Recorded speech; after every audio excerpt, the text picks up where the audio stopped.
Good morning, everyone. Welcome to our Sunday meeting.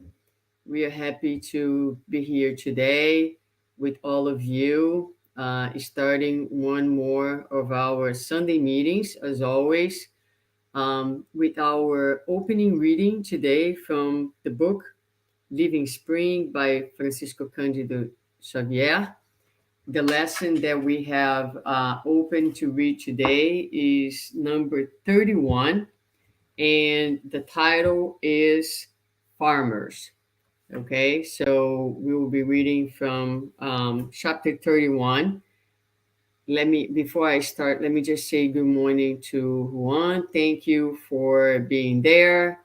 And if you are arriving while I'm reading, please make sure to say good morning. We'd love to know who is there. Hi, Mary. How are you? And welcome, everyone. And if there are any problems with the transmission, the sound, or anything like that, let me know. Okay.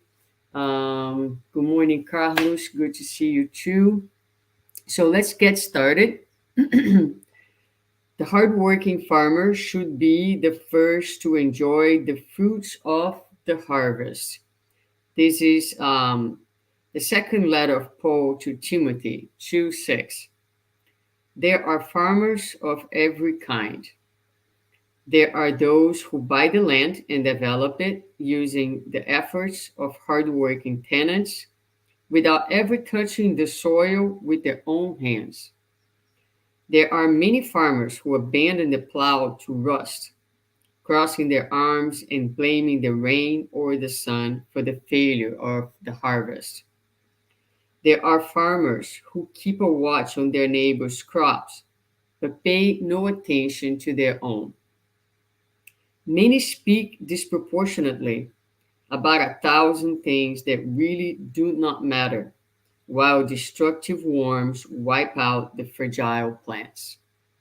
There are many who complain that the soil is incapable of producing anything, but they have neglected giving the blessing of water and fertilizer to the few that has been entrusted to them.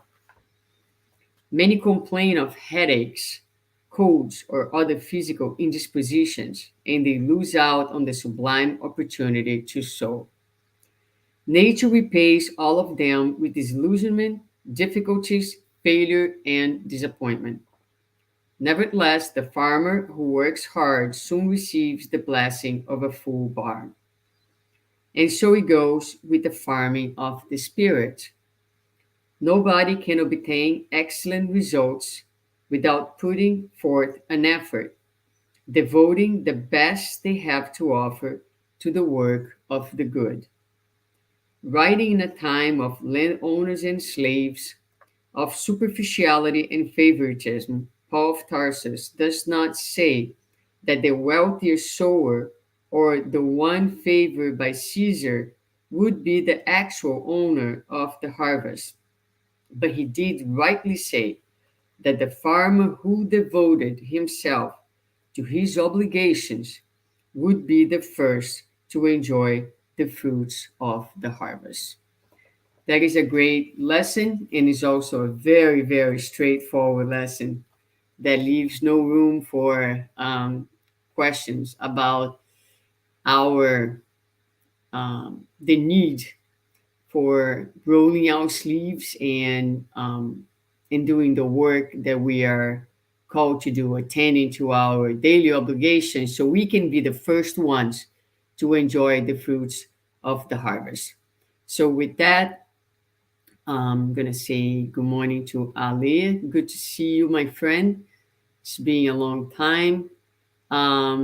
Let's all do our initial prayer by saying, Dear Father, thank you so much for the blessings of this time, for another Sunday, for another opportunity, for the lesson that we just opened, and for all the things that we have and all the blessings of this new day. We ask you to kindly embrace us all, be with us on both realms of life, embrace our dear friend who will be delivering her studies today.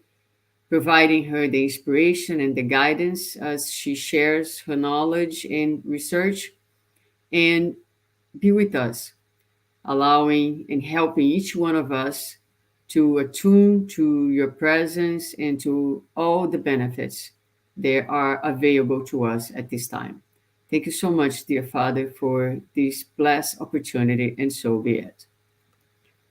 All right, my dear friends, I have here with me today our beloved friend Claudia Mellado from SEFA. Thank you, Claudinha, for being here with us.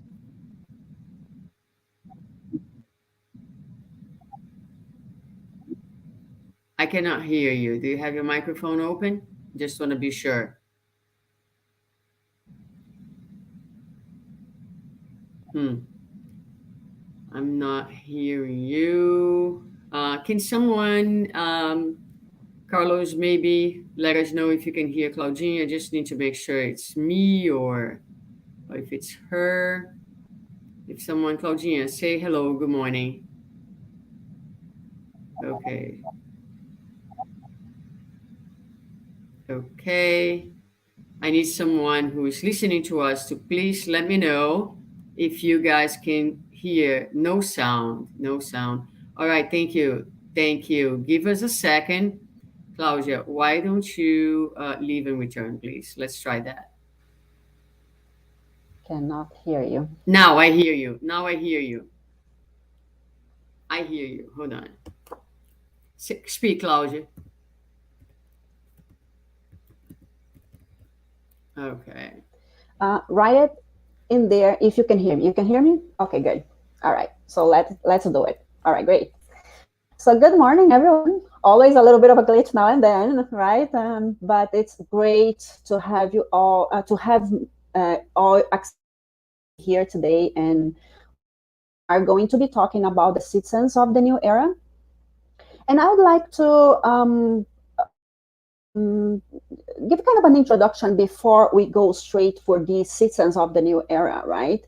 And I think it's good for us to go back to that.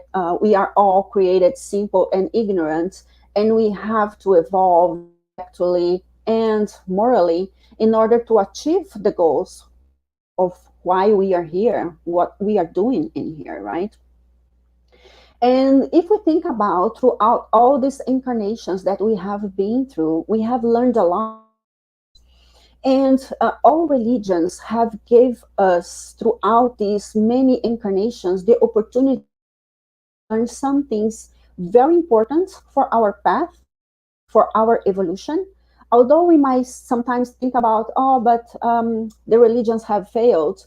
Well, if we are true to ourselves, the religions have not failed. We, as human beings, with all our limitations, we have not understood and accepted what they have to offer us. And every single religion that we have had the opportunity to go through have teach us, have give us four very important informations.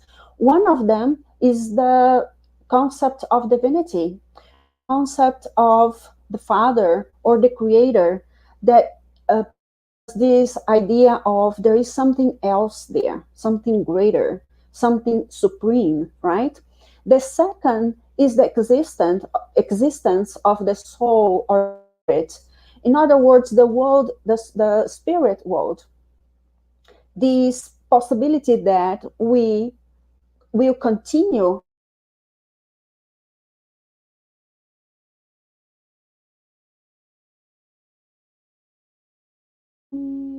Okay, I think now it's back. The third important information that religions have brought to us is the moral laws, the kind of the roadmap to uh, give us the opportunity to get where we are going to is that relative perfection, right? And finally, fourth one is the penal code of the future, the kind of evaluation, so to speak, how they do with those codes, right? For us, if we have been able to achieve what we have been here for. So throughout those incarnations, as we learn those codes, we have been able to learn, to improve, to understand some things that we have done according to the and some things that we have not, and try to improve ourselves as we go along. If we bring Moses and Jesus, we will think about what is the last of the prophets from the Old Testament, and we can think about what Moses brought us, what kind of codes of moral laws have Moses brought to us, and we will think about the Ten Commandments, and we will think about the you shall not kill. We are going to think about all that information in there, and even the at other people's possessions. So if we look all the Ten Commandments, we can look at them and say that fairly the majority of us, in one way or another, we live by those codes.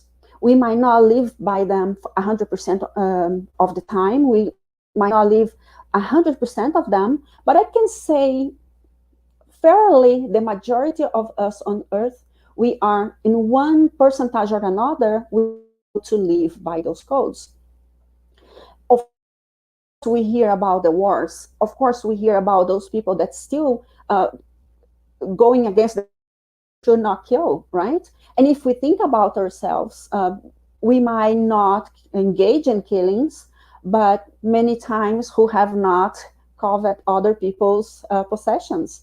So, in one way or another, we might fail here and there, but I could majority of us on earth, we are in one way or another going with that moral codes. And this moral codes of Moses is based on the law of creation. It's kind of ingrained in there. If we think about the time of Moses, we were very rough, rude, and we did not understand the laws of laws. So that was a great improvement for that time. And we have been living under that codes for a very, very long time. But then came Jesus, and he brought us a different set of codes. Well, not completely different because it's still a continuation from those 10 commandments. It's just that he brought more for us to think about. These laws of love not only tells us about do not kill, do not covet other people's possessions, but also ask us to love our enemy, to judge, to forgive, to be a peacemaker. And if we think about it, how much are we experiencing this law of love? I don't know about you all, but I could say that on a daily basis, I do not live by those laws. It's shocking to say that because it's been a 2,000 years, but I don't see myself being throughout a day without being a peacemaker, without some judging others, without being able to forgive every single one that crossed my path. And sometimes it sounds kind of odd when I say that. And we say, oh my God, what a bad person, what she's doing there, giving this lecture then. But if we look for the reality is that many times we don't forgive. We have that difficult person in our family and we get irritated, we get upset, we get frustrated, and sometimes we answer in not a, such a good way. Are we forgiving? And then we're going to realize, that's true. I'm not engaging every single day, the majority of my time, in that loss. So we have to think about it. How much am I living law of love? And if we go back to, I think 2010, Bezerra de Menezes gave us a message that says that we never need so much the renewed gospel in our lives in this present moment.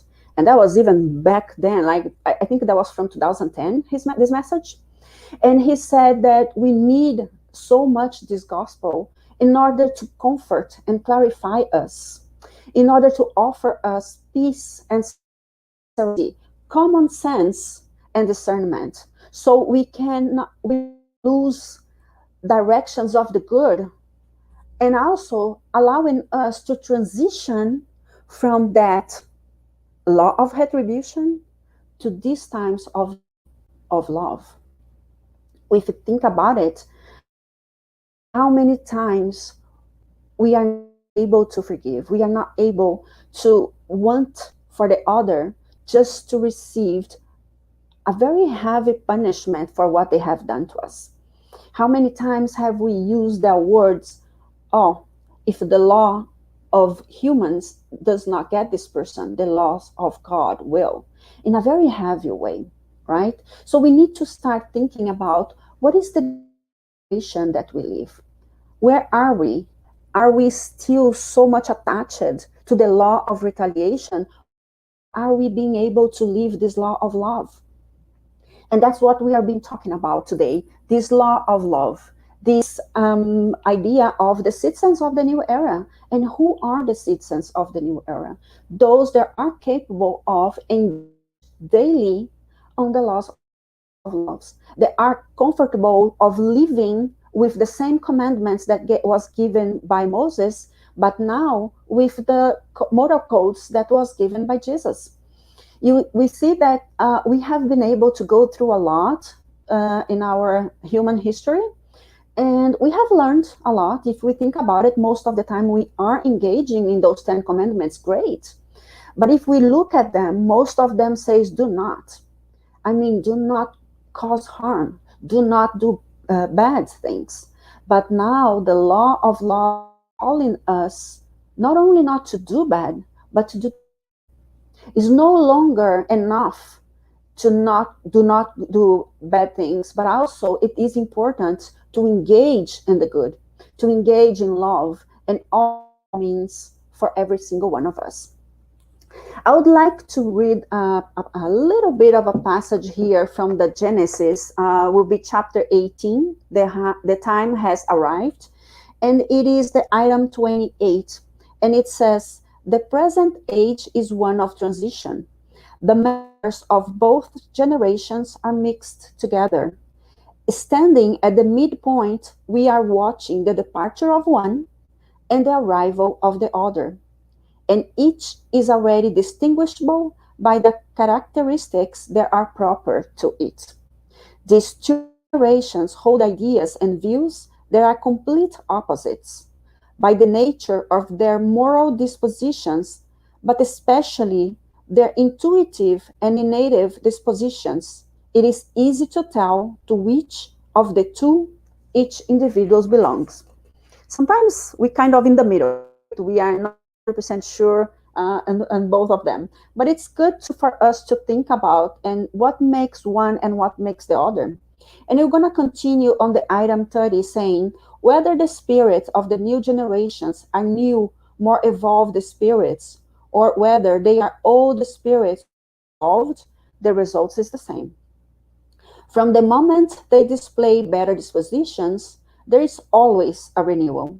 Thus, incarnate spirits from two categories according to their natural dispositions. On one hand are the strugglers who leave, and on the other, the progressive spirits who arrive.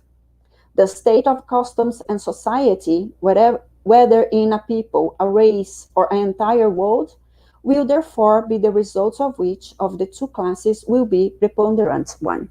It's kind of calling to analyze that the new generation representing citizens of the new era. They're not perfect, of course, but they are doing good. They are having a peace, wanting and desiring a peaceful and harmonious life. And in order for us to be these new citizens of the new era, and it's what is this study all about, right? We need to think what is needed, what is being asked in here, and I'm not bringing anything new. Someone that has been already some time in spiritism, we're going to recognize everything that I'm saying from before and now, because it is just a reminder. It's just calling us to think about what am I in need of to be the citizen of the new era. How do I get this passport, right? To how do I get this citizenship to be in this new era that we are all wanting to be, so we can live in a more peaceful, harmonious, and loving way. And in order for us to do that, first of all, we need to understand the divine laws, right? In order to wake up our spiritual life, in order to understand what is expected from us, and understand the importance of the moral laws, to be able to live this law of love brought by Jesus. Not to forget the Ten Commandments, but now to be able to look at the moral codes, the moral laws, and look at them and say, yes, I am able to live at least 50, 60, maybe 70% the time of my time within this moral laws, this law of love, right? We need to make the moral transformations and evolve towards this cycle that we are entering. And this transformation, this inner transformation, comes in steps, right? The first is the self awakening, is the realization and understanding of what are the laws telling me, and then making an inner look, knowing thyself. Let's remind here Saint Augustine, right? What am I doing that is in dissonance with these moral codes that are being asked for me to now engage on? And then self acceptance, right? Well, that's true. I'm still here and I have a lot to learn to get here. So let me see what is missing for me to get there. So many times when we realize that we are not ready, we are not prepared, we are not good enough, right? We kind of feel like a heaviness within us. And it's not that. It's not to say, I'm not good enough. It is to say, I have to learn. I have ideas and codes and certain virtues still have to achieve in order to be this new citizen, in order to be in this new era, and then continue looking for the learning process in order for us to evolve. That is for us, for all of us to engage on. As Kardec said, to be better today than we were yesterday and be better tomorrow than we are today. Nobody's been asked to be perfect today. Nobody's been asked to be perfect tomorrow, but to engage in goodness, to engage, to be willing to look into these laws of love and see how much can we do on a daily basis. And as I was studying for this, and I was looking into the good person, which we are going to be talking soon, I was thinking about how much do I engage in these laws of love. And it's kind of sad, right? To look at it and say, wow, not enough, not even near enough to be considered this new citizen, to be considered a citizen of this new era. What am I still missing here? What do I need to do in order to get there? What am I being able to do already? And look into that, because most of the time when we already have certain virtues, it's easier to work on those that we already have. And then look into what is missing, and also think about what can I change in here? What can I do in order to get there? And if we go there to the gospel on chapter 17, we can look into the chapter of being perfect and the item, the good person item. And we can look in there saying, truly good people comply with of justice, love, and charity in their purest form. When such people examine their conscience regarding their actions, they ask themselves if they have violated any of these laws, if they have done any wrong, or done all the good it was possible to do, if they have willingly neglected opportunities to be of service, or giving anyone cause to complain of them, and finally, if they have done to others everything they would want done to themselves. So it's interesting for us when we go to this chapter 17, be perfect, and we start looking and reading all that, what it is to be a good person, we then start realizing, that's still a lot here for me to learn, right? I will say some of the virtues necessary to be a good person. And if we go to the gospel, we're going to tell us that what is in the gospel is not completely and fully what it is to be a good person. So be and have in mind that I brought even just a few less than is in there. So go figure, right? And the good person is always good, human, and benevolent with everyone without distinctions as to race or creed, because they see all men and women as brothers and sisters. And that is very easy one for us to engage on if the person comes from the same culture. Well, not always, but mostly it's easier, right? If it comes from the same culture, if it is like us, if believes on the same things that we believe. But if we consider everyone without distinction as our brothers and sisters, we need to think about the other ones on the other sides and other points of the planet that thinks different from us, and they are also our brothers and sisters. And how many times do we engage in judgment when we see someone that think differently from the way we do, right? Another one, they respect all sincere convictions in others and never launch reprobation against those who think otherwise. It's a continuation of what we just talked about. And if we think about it, how many times are we respectful enough? Have we not at least thinking, engaging in some type of conflicts? It's very easy for us to reproach a war that is going on someplace else, pointing fingers who is right and who is wrong. But if in the everyday of our lives we struggle to be peaceful, to make peace with those around us that are difficult, sometimes even family members, sometimes those that are our friends, but now and then engage in certain types of behavior that we reproach, are we able to continue seeing them as brothers and sisters in need of, just as we also are in need of?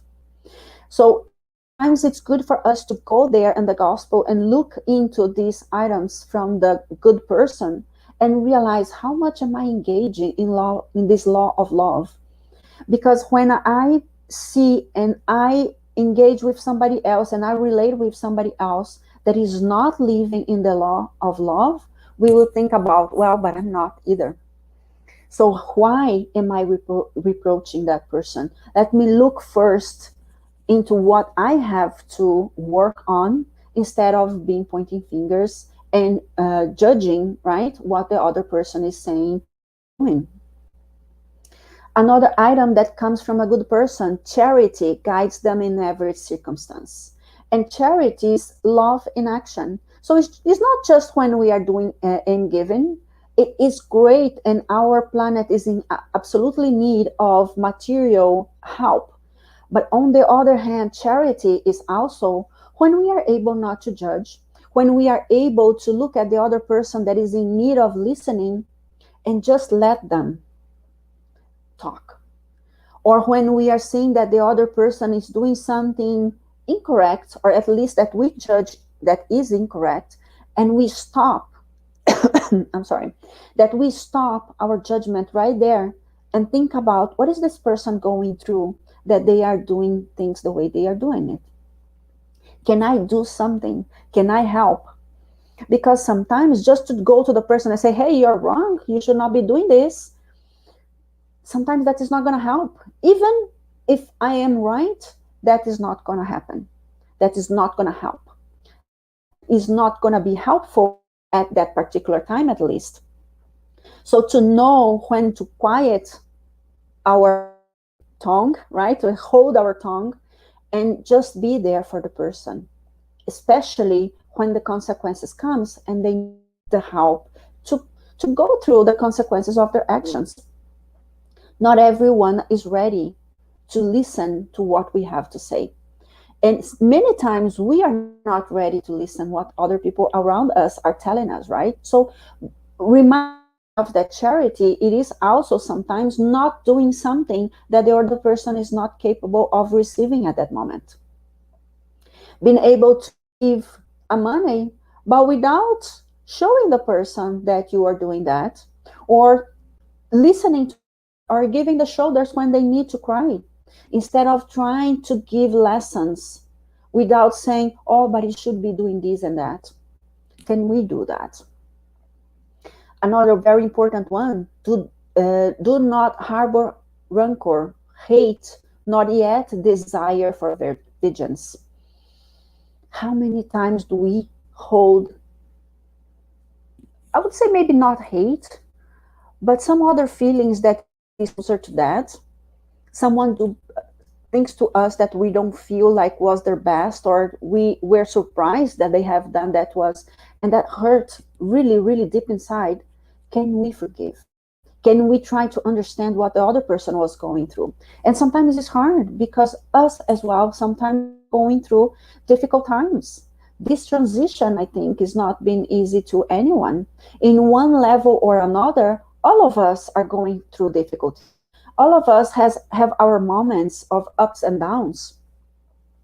And sometimes exactly on the down times, it's when we perceive the most the other person not being on their best behavior, right?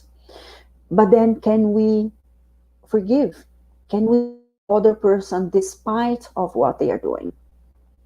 And reminding ourselves of the much we have received, all the blessings that we have every single day, can we take a deep breath and look at the other person with love, with admiration for other things that this person is capable of doing, and push aside that rancor, that hate, that desire for vengeance? Another important one,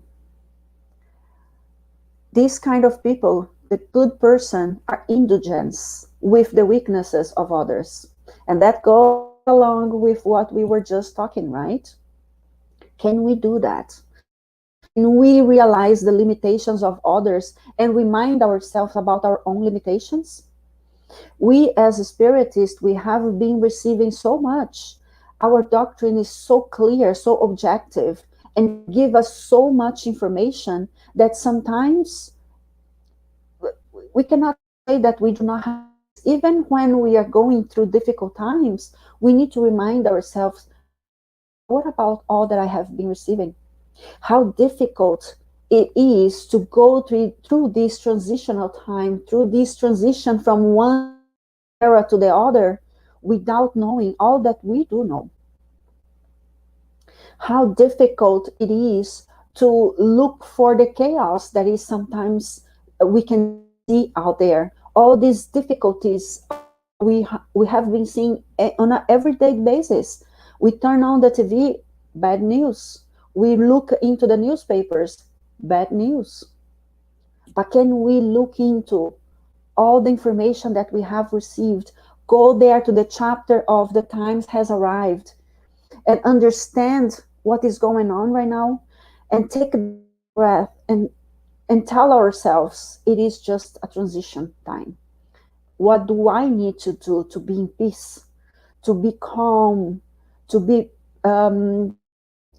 to comfort not only myself with all the information that I have, but hopefully pass on this knowledge, help others that does not have this capacity to understand yet, or do not have the opportunity to study what we have been studying for quite a while now.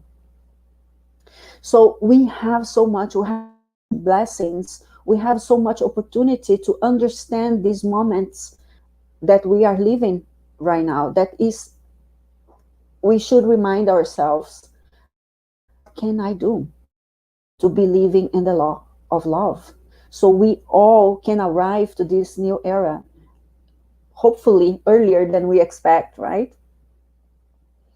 Also, they were going to say, do not take pleasure in looking for defects in others. So difficult, isn't it? Because it's so easy. fingers. And sometimes to kind of not look into what we are missing, our own vices, we kind of engage on the looking for what other people around us are doing it wrong. Because if we see that others are doing it wrong, we kind of, oh, that's okay. Look at those others that are doing even worse than you are. But that's not what we have to do. It's not between us and our neighbors. It's between us and God. What is that we know already? What is that we need to engage on? That's the questions that we have to ask ourselves. Good people study their own imperfections and work unceasingly to combat them. Know thyself. Once again, let's go back there. Know what is expected from us. Do study ourselves to look for what we have been doing good and what we have not done good and that need correction. So St. Augustine has, not only in the Gospel, but also in the Spirit's book, and he gives that recipe, right? The question 919a. He tells us that every day at the end of the day, he would look back what all that he has done, the goods and the bads, and look for what was missing there. If he had done something not so good to others or something bad, and what he could do in order to correct. So, doing that, we can reach this capacity of what the gospel brings to us to be the good person. Also, a good person is always one who respects the rights of their fellow beings, as assured by the laws of nature, in the same way that they would wish their own to be respected. If we think about this transitional time, we can think of that parable of the wedding feast. And I don't know about you all, but and I heard about that parable, it was so difficult for me to understand. But after reading that chapter of the times has arrived, it kind of became more clear, right? We all have been invited since the times of Jesus to look for the law of love, to look for what it is to be a good person. And we have been invited, and we have been invited. But it's so much easier, so much uh, um, kind of a status quo, right? I already know the codes of Moses, and that's good enough. But it's not. And we have been invited over and over again. And we're gonna come a time when the law of love will be the need for us to be in this planet, because no longer our planet will be accepting those that are not engaging in being good and doing good and understanding, and at least having the desire and the will to look forward of how to become this good person. Again, this new era is not for the perfect spirits, but are for those engaged on all these that the chapter 17 Be Perfect tells us about. It is about how to become a better person for ourselves, for the neighbors, for the planet per se. What are we doing today? And that was very interesting, this pandemic, because we have received the opportunity to be so much with ourselves and to look who we are. What are we doing here?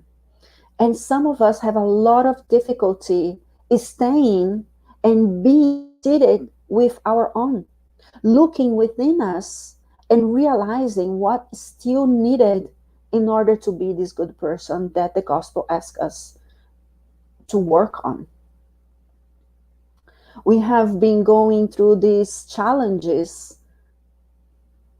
pandemics, wars, so many other things that is happening in the world, right? And we are being asked to, what can I do in order to continue on despite the chaos that is happening in there? To have this peace within us despite the chaos around us. What can we do to have the faith to keep on going despite of the challenges, to look forward to this new era, realizing the steps that I still need to achieve, all the things, the virtues that I still have to work on in order to be the citizen of this new era. In the beginning of the reading, Susanna was talking about, and two sentences called my attention. One is, be the best that we have, that is offered. How can we do the best possible from ourselves so we can enjoy the fruits of the harvest? Be the best of looking to the virtues that we need in order to be this good person so we can enjoy the fruits of tomorrow, being a citizen of this new era, being those that are living by the law of love instead of the law of retribution that we are still living on. And so many times we go back and stay there longer than looking forward to the law of love. It is not for looking into who is doing the law of love or not. It's for the opportunity to look within ourselves and say, what am I doing? And what is the percentage of this love in every day? Am I experiencing on my daily life? How much am I being able to forgive? How much am I being able to uh, act with love, right? Without charity, there's no salvation. How much am I being able to see brothers and sisters around me? How much throughout my day am I able to be a peacemaker? It is so easy to get in a war. It's so easy to be in conflict with others, even though we don't speak.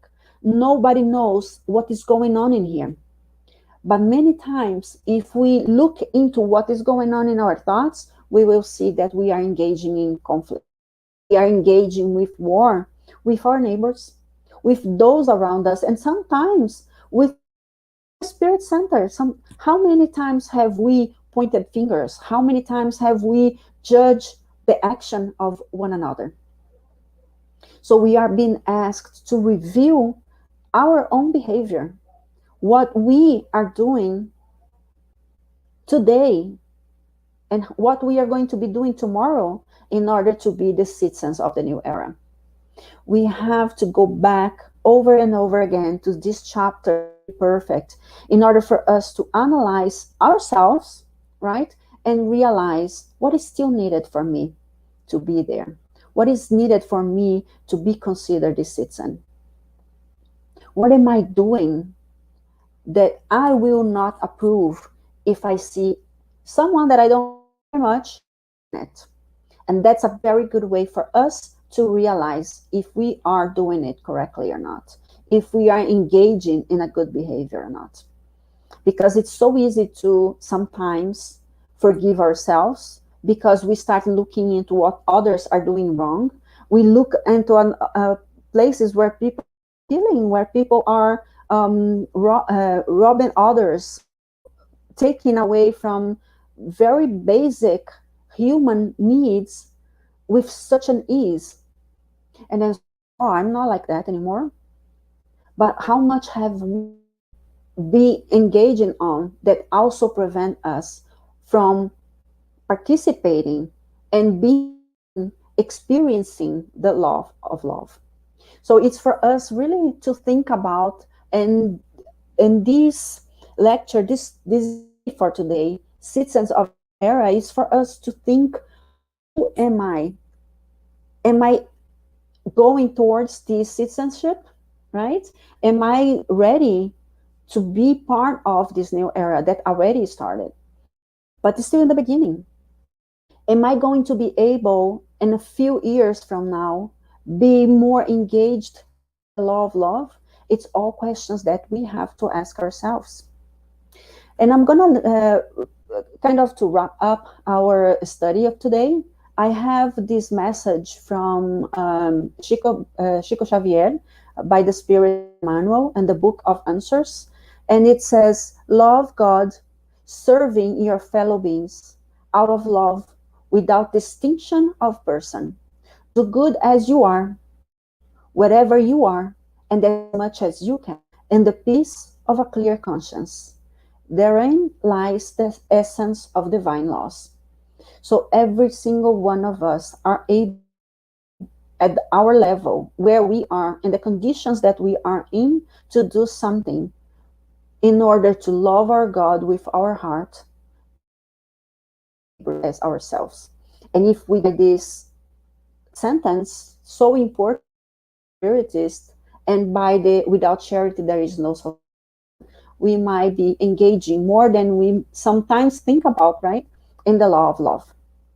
So here is, if I could highlight our need for in this study, is to look on the chapter 17, be a good person, and be able to live by those laws. And asking God to give us the inspiration, and asking the good spirits that are always with us to help us really look into ourselves and be able to do the transformation that is so much needed. So God be with all of us, inspiring and helping us to understand that. Can you hear me? Yes. Okay, that's the first question. Thank you, Claudia. Thank you so much. You were asking, if we're ready to be the citizens, and I'm thinking to myself, I hope so. I we can only hope, and like going back to the beginning message, right? Keep doing the work. Um, Not lose sight of what we are here for and what this world needs the most at this time. Less judgment, more kindness, less criticism, more embracing, and so forth. So although the qualities in the gospel of the good man sometimes seem very far away, we shouldn't be discouraged by it. But like every marathon or long journey starts with the first step. So you got to take the first step. But thank you so much. It was a great study, great reminder for all of us. Thank you. So thankfully, I kind of work on my sound here to see if it was better at the end. I'm going to invite everybody. Thank you, everybody, that was here with us today. And I'm going to invite Claudine to do the final prayer for us. Can you do it? Hmm. Yes. And Okay. before we close, so let's do that. Okay. Thank you. So let's continue with our thoughts with the good spirits, maintaining this vibration of love, and thanking God first of all for the opportunity of being here today, studying those lessons once again, reminding us of our path, reminding us all the blessings that we have been receiving for so long, reminding us that what is needed from us. We thank you, Lord, for the whole opportunities, all opportunities we have been receiving. And we also ask, we know you're present with us, but we ask you to help us be present with you so we can feel your love, we can feel all the love that we have for every single one of us from our planet. And we also ask that we take these vibrations of love that we are offering in this moment for all of those on our planet that are in need of, all of those that are suffering because of the violence, because of being displaced, whatever it is, for because of the wars, because of the catastrophes that happening all around. We ask also that these vibrations of love that we are offering is taken within all your love through all of those that are sick, whatever it is, body or soul, that they might feel within this love some relief and maybe be able to start the healing necessary. We also ask you, Lord, to take these vibrations of love that we are offering in this moment for all of those that throughout their sufferings have been thinking or have committed suicide. Might they feel these vibrations of love with your love, and maybe see light, your love, and look for life. We also ask that you take these vibrations of love that we are offering today for all of those that is still holding so much anger, that continue engaging in violence. May they feel this love that we offer in this moment with your love. And who knows, look into a better way of life and understanding life. We also ask that you take these vibrations of love that we are offering here in this moment to all our friends, our co workers, our families, whatever they are, whatever they are doing in this moment.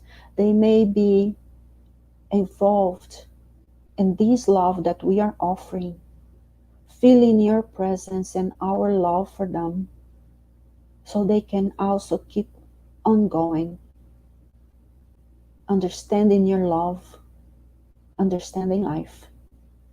We thank you again, God, for all the opportunities that we have received, we continue receiving, and we ask you to help us to be with you today and ever. And so be it. Thank you so much. Thank you, everyone who joined us this morning.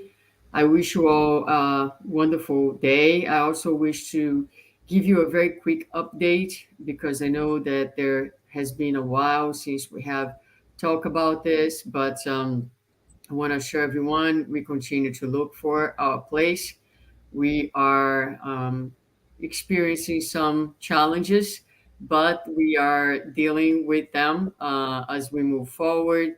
We are hoping to have some updates and news for the public. I know people have been wondering and asking. So just keep us in your minds and the center, conscious, Cepha. We're working together, trying to figure out this situation. Keep us in your prayers. I'm confident that God's going to show the right way, not our way, but God's way, and that's what we are seeking to be able to see, and hopefully we'll be able to have some good news very soon. Okay, so have a great day, everyone. Hope to see you in our courses. Um, we have our public meetings in Portuguese, Cefadas on Monday, Conscious on Tuesdays, and we continue to offer children and youth opportunities on Mondays and Fridays.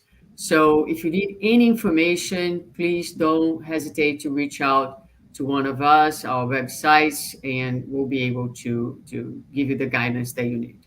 Have a great day. Thanks again. Thank you, everyone. Bye. Thank you, Claudia.